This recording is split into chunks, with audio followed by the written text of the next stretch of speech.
So, documentation lang, bago ko makalimutan. Ginamit ko yung 10 seconds kasi kita yung mga yung mga first time pullback, yung mga important. And tama naman yung technical analysis natin. Ah, kaya lang dito sa 15, kailangan natin ng tatlong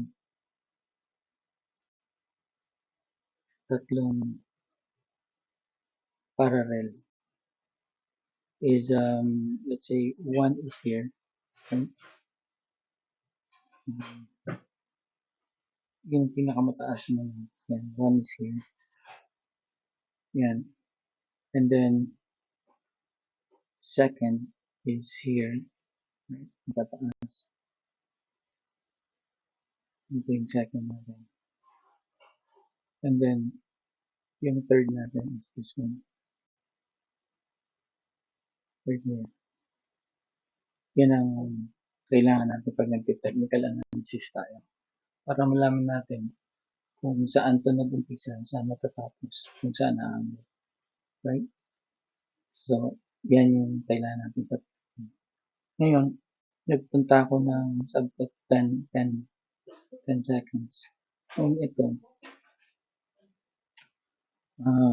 wala. Close ko to kasi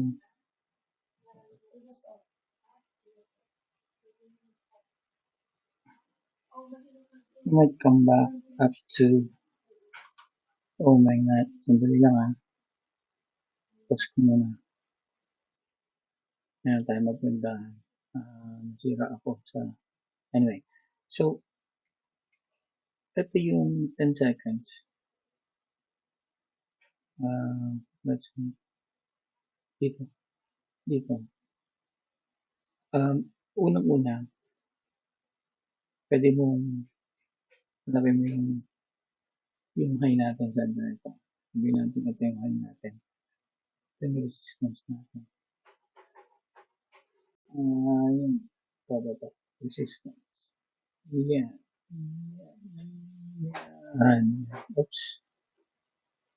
Yan. Resistance natin ito. Kung titingnan mo, ang mga entry natin dito, sabihin natin, distinguish natin na short from here, di ba?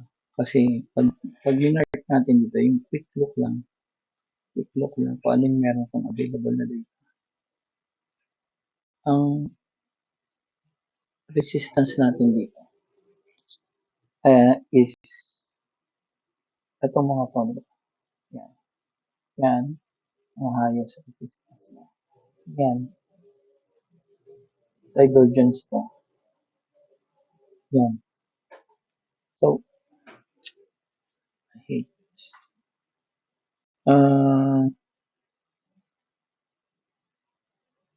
Hindi dapat ako nag-hedge mode.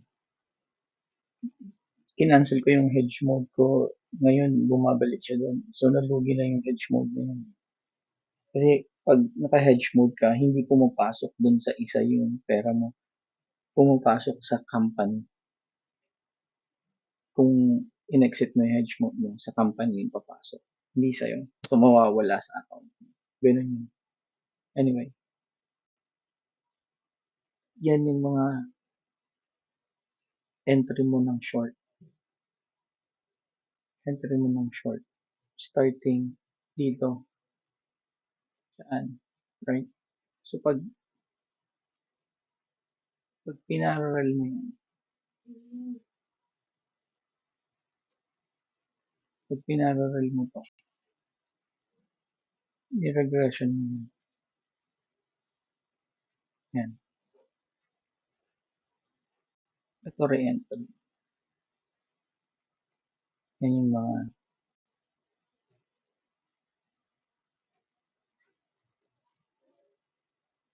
mga kanya. Yan. Ito re-enter.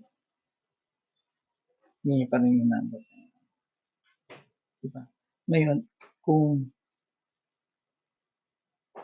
kung iisa-isahin natin 'to,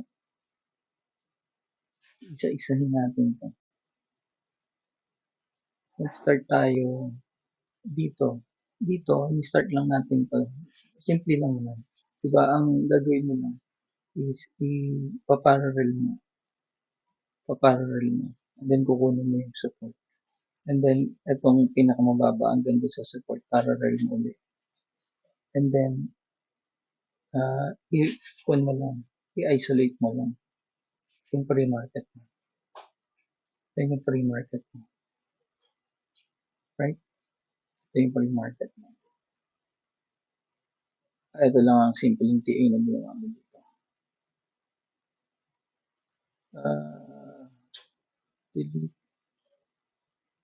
So ito yung pre-market mo. Trend line mo yan. Yan. Pinakamababa, right? Or pinakamataas.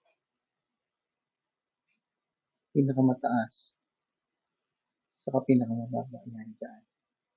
So ito ang entry mo. Sabi natin itong entry mo. Or ito. Yan ang entry mo. Entry.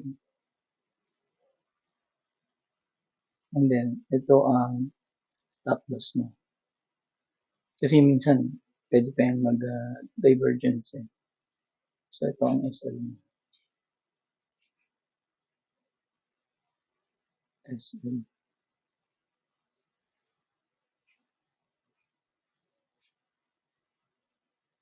Yan ang SL. Right? So, pero ang market mo, mag-start dito, ito, sa 10 seconds, ito, dito mag-start ang TP mo ng down. Itong unang resistance mo, pullback mo yan. Yan, dyan mag-start ang TP mo. Diyan. Kasi yan, dapat wala na yung, hindi yan babalikan. Kaya nga mahalaga to. Itong pullback, yung first pullback mo. Kasi diyan mo malalaman kung babalik sa taas ng market o hindi. Right? Yung first pullback mo. Dalawa yan. Isang high,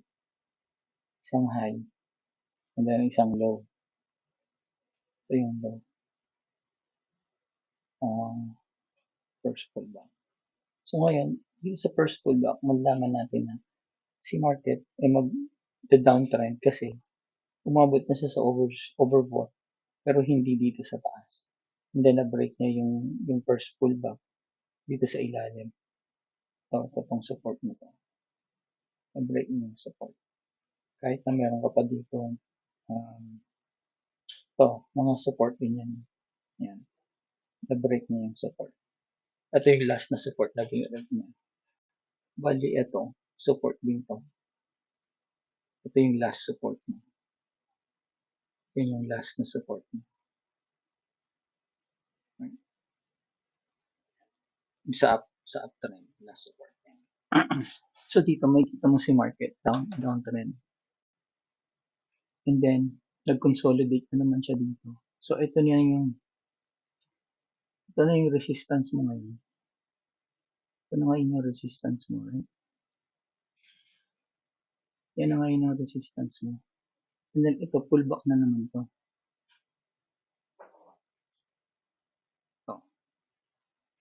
Look na. Yan. Pullback din yan. Pero ito, na-break niya. Pero na-break niya, umangat siya. Ito. Na-break niya, di ba? Ayan, umangat siya. Yan, umangat siya. Pero, hindi pa rin niya inabot yung last na resistance mo. So, bumalik ulit siya. Bali, ito ngayon, magiging re-entry. Yan mo ilalagay yung re-entry mo na parang SL yun. Free. Yan. TP mo. Just pwede ka rin may entry dyan. Yan. So, then same thing nito. Ngayon, right? Ito yung hindi niya dapat maabot. Itong resistance na to. Yung resistance na yan. So, yung resistance na to. Ito yan. Na-break niya na dito. Pero hindi pa niya naabot yung resistance doon sa taas. And then, nag-consolidate siya pataas. Ay, nag-consolidate yan. Consolidate niya. Ng uptrend. Ito, uptrend. So, itong umpisa dito, tipi ng uptrend to. Ito, from dyan. Hanggang doon.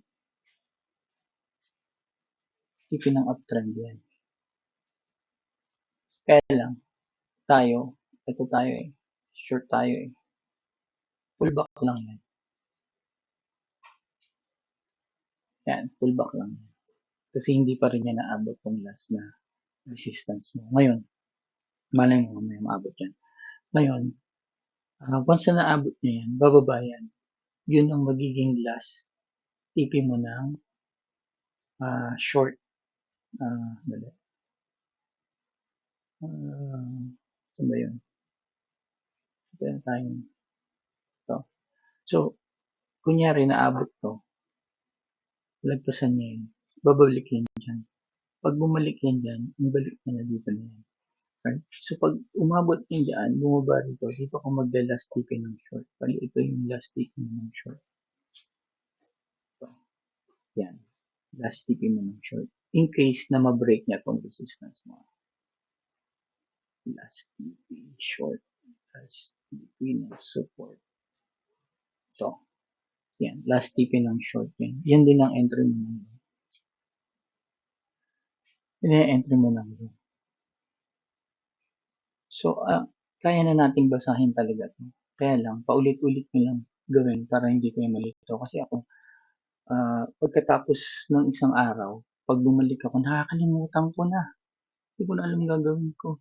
Kaya kailangan ko i-document para ma-review ko mamaya ulit. Pag bago ko mag-start mag-trade, i-reviewin ko muna to. Anyway, 12 minutes na naka-trade ako ngayon. So, tingnan natin kung mabibreak tong resistance na to.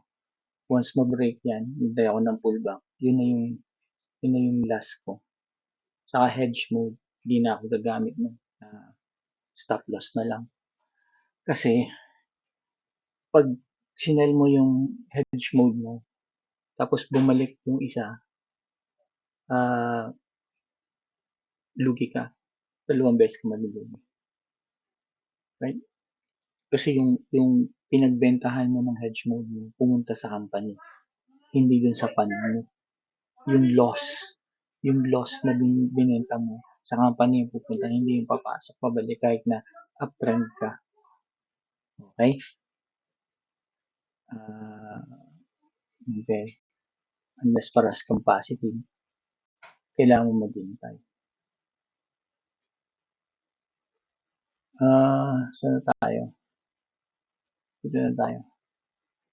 Ito na. Tingnan lang natin kung kasi ito, nag-long to eh. Yan, nag-long. Hanggang dito. Ito. Kailangan hindi niya ma-break yan para short pa rin. Pag na-break niya yan, antay mo yung pullback. And then, yun. Doon ka na magbenta ng last tip mo. 40 minutes yun lang for today. And then, mamaya magawa ulit ako. Okay, bye.